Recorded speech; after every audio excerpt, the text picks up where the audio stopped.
Hi, my name is Tarun and this is the pocket notebook I'm currently using.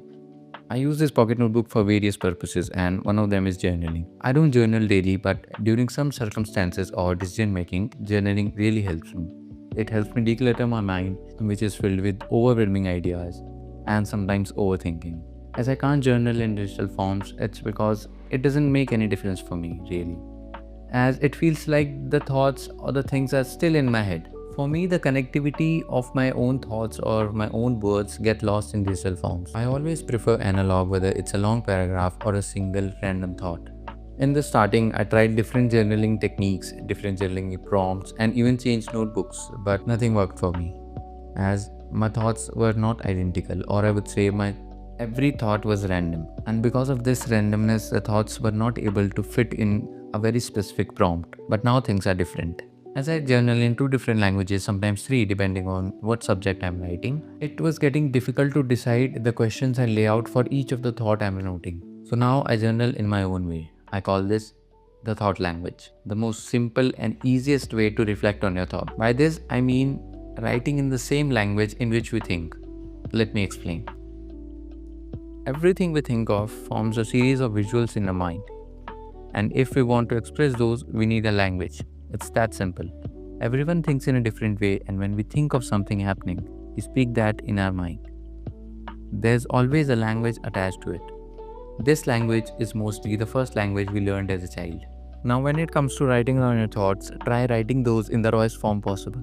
Write those in the same sequence, in the same manner, so that you can get an idea of how things are connected inside your head. This helped me form an all over mind map of thoughts inside my head. Writing the same sequence in the same manner may not be identical to your head, but it would be the closest visual form of it. Frankly speaking, none of the questions or prompt helped me. Rather, I forced myself to write in a certain way when I was writing under those. I'm not saying they're useless.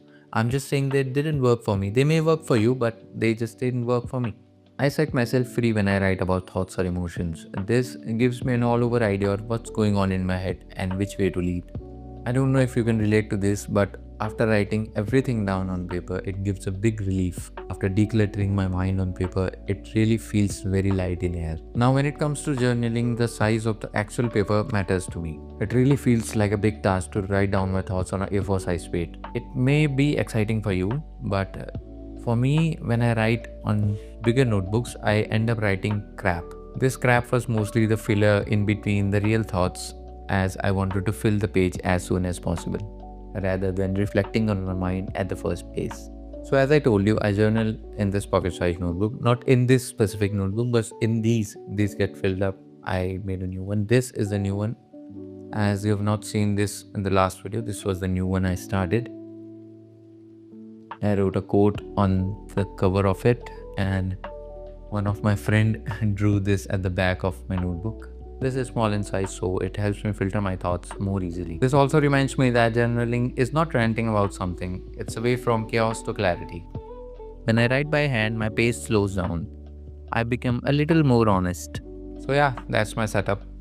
It's not perfect nor aesthetic, no points, no prompts, just words and your thoughts. There are days when I don't write anything, when life gets too fast or I get too blank, and that's completely okay. Because this is not about discipline, it's about reflecting on yourself when needed.